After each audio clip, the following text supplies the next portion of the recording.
பின்னது உலகம் அதனால் உழந்தும் உழவே தலை.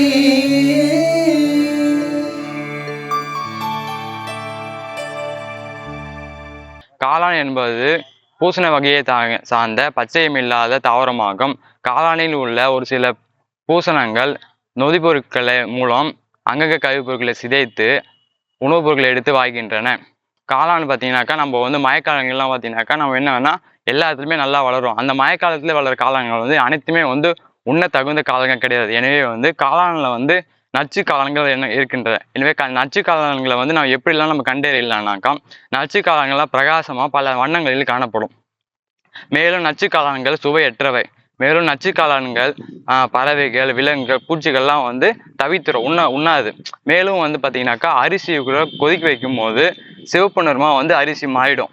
மேலும் வந்து பாலுடன் நம்ம கலக்கும் போது பால் வந்து திரிந்திடும்.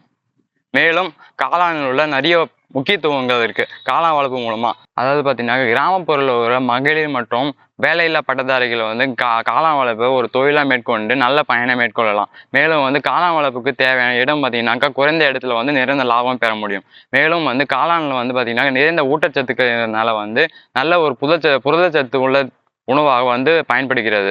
மேலும் வந்து காளானில் வந்து எண்ணற்ற மதிப்பு கூட்டுதல் மற்றும் ஏற்றுமதிக்கு வாய்ப்பு உள்ளதால் நல்ல வேலை வாய்ப்பு பெறலாம்.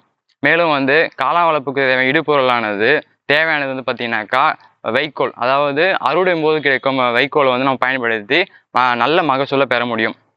காளானில் உள்ள மருத்துவ குணங்கள் காளானில் பார்த்தீங்கன்னாக்கா புரதச்சத்து, விட்டமின்கள், தாது உப்புகள் என்ன உள்ளது.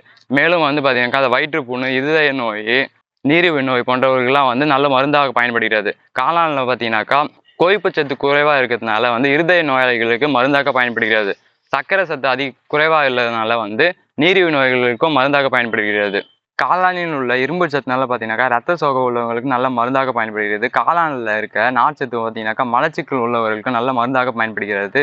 மேலும் பார்த்தீங்கன்னாக்கா புரதச்சத்து வந்து அதிகமாக காணப்படுகிறது காளானில். குறிப்பாக பார்த்தீங்கன்னாக்கா முட்டு காளானில் 26%, பால் காளானில் 32%, சிப்பி காளானில் 18% வந்து புரதச்சத்து உள்ளது.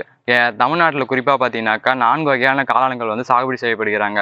முட்டு காளான், சிப்பி காளான், பால் காளான், வைக்கோல் காளான். இன்னைக்கு நம்ம பார்க்க போது பார்த்தீங்கன்னாக்கா சிப்பி காளான் வளர்ப்பு முறை பற்றி நம்ம பார்க்க போகிறோம். சிப்பி காளான் பார்த்தீங்கன்னாக்கா ரகங்கள் என்னென்ன ரகங்கள்னா கோ1, எபிகே1, MD1, MD2, அது மட்டும் இல்லாமல் பிஎஃப் ஃப்ளோரிடஸ் அப்படின்னு ஃப்ளோரிடான்னு சொல்லிட்டு அந்த ரகமும் நம்ம காளான் வளர்ப்புக்கு பயன்படுத்தலாம்.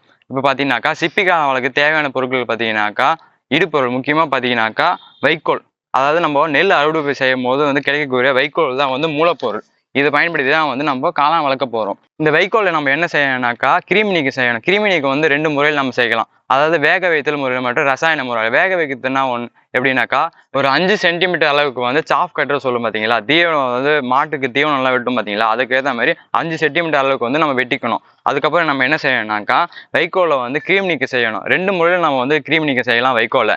அதாவது வேக வைத்தல் முறை மற்றும் ரசாயன முறைகள். வேக வைத்தல் முறையில் வந்து பார்த்தீங்கன்னா 4 to 5 மணி நேரம் வந்து நம்ம வைக்கோலை ஊற வைத்த பிறகு அரை மணி நேரம் வந்து வேக வைக்கணும். அதாவது நம்ம பாத்திரம் மாதிரி நம்ம கிடைக்கும் பார்த்தீங்களா, இதெல்லாம் நம்ம வந்து வேக வச்சிடலாம். ஒரு அரை மணி நேரம் நம்ம வேக வைக்கலாம். அதே நம்ம ரசாயன முறைன்னா என்ன செய்யணும்னாக்கா கார்பன் டை ஆக்சைடு 10 கிராம், மேலும் வந்து ஃபார்மலின் 100 ml வந்து நம்ம எடுத்துக்கின்னு 10 to 12 மணி நேரம் வந்து நம்ம கிருமி நீக்கம் செஞ்சு அதுக்கப்புறம் நம்ம பயன்படுத்தணும். அதில் வேக வைத்த வைக்கோல் வந்து இது போல் வந்து தார்பாய் இருக்குது பார்த்தீங்களா, அதில் வந்து நம்ம இதுமாரி வந்து நல்லா ஒரு உலர்த்தி வைக்கணும். நம்ம உலர்த்தி வைக்கும் போது வந்து இது பதம் நம்ம எப்படி நம்ம பேக் போடுற பதம் பார்க்கணும்னாக்கா 60% வந்து ஈரப்பதம் இருக்கணும். நம்ம பிழிஞ்சா வந்து தண்ணி வந்து கீழே சொட்டக்கூடாது. அதுதான் வந்து இதுக்கான பதம். அடுத்ததான் வந்து பார்த்தீங்கன்னாக்கா காளான் பயிர் போடுற வந்து கவர். இந்த கவர் வந்து நம்ம என்ன செய்யணும்னாக்கா சைஸ் எப்படி இருக்குன்னா 60க்கு 30, 80 to 100 காஜ் திக்னஸ். இந்த கவரை வந்து பார்த்தீங்கன்னா 2 பக்கமே ஓப்பனாக இருக்கும். அதில் வந்து நம்ம என்ன செய்யணும்னாக்கா கயிறு கொண்டு கட்டிட்டு எதிர்முனையில் வந்து திருப்பணுமோ. எதுக்காக நம்ம செய்யணும்னாக்கா அப்போதான் வந்து பேக் நம்ம போடும்போது வந்து உருளியாக வரும். அதுக்காக நம்ம என்ன செய்யணும்னா இது மாதிரி வந்து ரப்பர் பேண்ட் இல்லைன்னா கயிறு கொண்டு நல்லா கட்டி விடணும். அடுத்ததான் நம்ம என்ன செய்யணும்னா திருப்பி விடணும் எதிர்முனையில். அப்போதான் வந்து நம்ம உருளை வடிவத்தில் கிடைக்கும். காளான் நம்ம பேக் போட பயன்படுத்துறது வந்து பார்த்தீங்கன்னாக்கா காளான் வித்து நம்ம எங்கெங்கெல்லாம் கிடைக்குனாக்கா நம்ம மண்டல ஆராய்ச்சி நிலையம் விருதாச்சலத்தில் வந்து நம்ம கிடைக்கும்.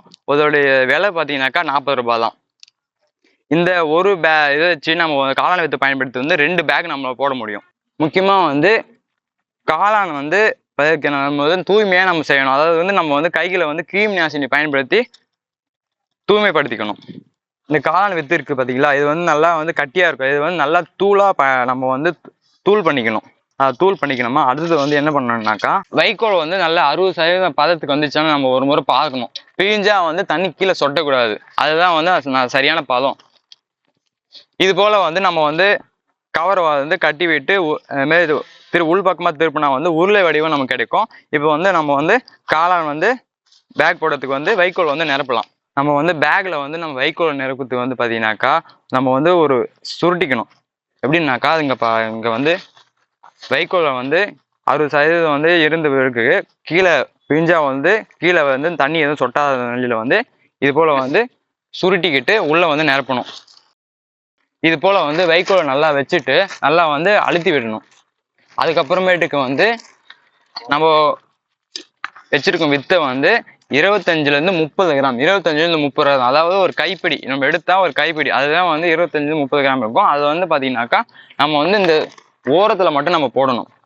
இங்கே போடுறாங்க பார்த்தீங்களா, இதே போலதான் வந்து நம்ம வந்து காளான் வித்து வந்து சுற்றி நம்ம போடணும். திருப்பி வந்து நல்லா வந்து ஓரத்துலேயே நம்ம போட்டுடுறோமா. அதுக்கப்புறமேட்டு வந்து லேயர் பை லேயரா அடுக்கடுக்கா வந்து மொத்தம் வந்து 5 லேயர் நம்ம வந்து வைக்கோலை வந்து வச்சுட்டு திருப்பி வந்து காளான் கைப்பிடி எடுத்து ஓரத்தில் மட்டும் போட்டுக்கிட்டே வரணும். இது போல வந்து நம்ம வைக்கோலை நிரப்பும் போது வந்து ரொம்ப ப்ரெஸ் பண்ணக்கூடாது. ஒரு போதுமான அளவு மட்டும் நிரப்பி வைக்கணும். இதெல்லாம் வந்து அதிகமாக நம்ம வந்து ப்ரெஸ் கொடுக்கும்போது வந்து கவர் வந்து கிழிஞ்சிடும். அதுவும் நம்ம பார்த்துக்கணும். இது போல வந்து 5 லேயரா போனோம். அதை பார்த்தீங்கன்னா 1 2 3 4 5 லேயரா போட்டு நல்லா அழுத்தி வந்து கயிறு வச்சு நல்லா நம்ம கட்டி விட்டணும். இது போல நல்லா கயிறு கட்டிட்டு பிறகு வந்து 10-12 ஹோல்ஸ் வந்து எல்லா பக்கமும் நம்ம போடணும். காளான் நம்ம பை போட்ட பிறகு வந்து காளாங்குடியில் வந்து நம்ம தொங்கணும். அதாவது காளாங்குடியில் வந்து அமைப்பு எப்படி இருக்குன்னாக்கா 1000 சதுர அடியில் பார்த்தீங்கன்னாக்கா நம்ம காளாங்குடியில் அமைக்கும் போது 20 கிலோ வந்து ஒரு நாளைக்கு வந்து காளான் வந்து உற்பத்தி செய்ய முடியும். காளான்குடியில் அமைப்பு எப்படி பார்த்தீங்கன்னாக்கா மேலே பார்த்தீங்கன்னாக்கா தென்னங்கீற்று வச்சு நல்லா கட்டி விட்டுட்டு குளிர்ச்சியாக இருக்கும். அதுதான் வந்து நம்ம தென்னங்கீற்று வச்சு நம்ம கட்டிடுறோம். குடிலுக்குள்ளே வந்து பார்த்தீங்கன்னாக்கா 20-28% வந்து வெப்பநிலையும் 85-90% வந்து காற்று ஈரப்பதம் வந்து நம்ம வந்து மெயின்டைன் பண்ணிக்கணும். அதே போல் வந்து கீழே வந்து காளாங்குடிகள் உள்ள வந்து மணல் கொண்டு நிரப்பணும். எதுக்குனாக்கா இந்த மாதிரி சொன்னேன் பார்த்தீங்களா, வெப்பநிலையும் காற்று ஈரப்பதமும் அதை வந்து நம்ம மெயின்டைன் பண்ணதுக்கு மணல் நிரப்பி ஈரப்பதமாக வச்சுக்க மூலமா வெப்பநிலையும் காற்று ஈரப்பதமும் வந்து நம்ம வந்து பராமரிக்க முடியும்.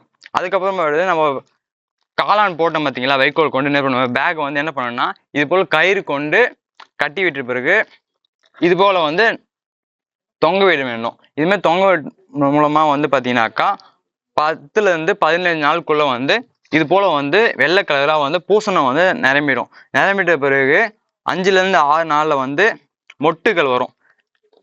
காளான்ல மொட்டுகள் வந்து 3-4 நாள்ல வந்து பார்த்தீங்கன்னாக்கா நல்லா வந்து காளான் வந்து உங்களுக்கு வெளியே வந்துடும். வெளியே வந்துட்ட பிறகு நீங்க வந்து அறுவடை செஞ்சுக்கலாம். நல்லா வந்து வளர்ச்சி அடைந்த காளான் வந்து அறுவடை செஞ்சு நம்ம வந்து விற்பனை பயன்படுத்திக்கலாம். அதே நேரத்தில் வந்து பார்த்தீங்கன்னாக்கா கெட்டு போன காளான்லாம் இருக்கும். அதாவது நம்ம வந்து சரியா வந்து கிருமி நீக்கம் செய்யாததுனால வந்து பார்த்தீங்கன்னாக்கா காளான் பேக்கெல்லாம் வந்து கிருமினால வந்து மாசு அடைஞ்சிரும், கெட்டு போயிடும். அந்த பேக்கெல்லாம் வந்து பார்த்தீங்கன்னாக்கா 10-15 நாள்லயே வந்து நம்ம கண்டறிய முடியும். அதாவது கண்டாமினேஷன் சொல்லுவோம். இந்த கண்டாமினேஷன் பேக்கெல்லாம் வந்து பார்த்தீங்கன்னாக்கா கருப்பு நிறத்துல வந்து காணப்படும். இந்த இதெல்லாம் வந்து பார்த்தீங்கன்னாக்கா நம்ம வந்து 10-15 நாள்லயே நம்ம வந்து கண்டறிந்து இந்த இடத்துல வந்து வெளியே போயிட்டு போட்டு அழிச்சிடணும்.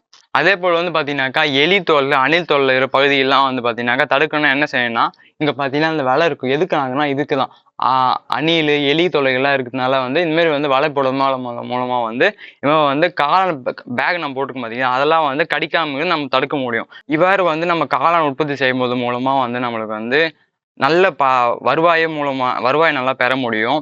மேலும் வந்து பார்த்தீங்கன்னாக்கா காளான்ல வந்து மருத்துவ குணங்களை வந்து சந்தைப்படுத்துக்கு வந்து நல்ல வாய்ப்பு உள்ளது. பார்த்தீங்கன்னாக்கா அறுவடை எப்படி நம்ம செய்யறது நம்ம பார்க்க போகிறோம். இது வந்து பார்த்தீங்கன்னாக்கா நல்ல வந்து வளர்ச்சி அடைந்த காளான், இது வந்து நம்ம வந்து அறுவடை செய்யலாம்.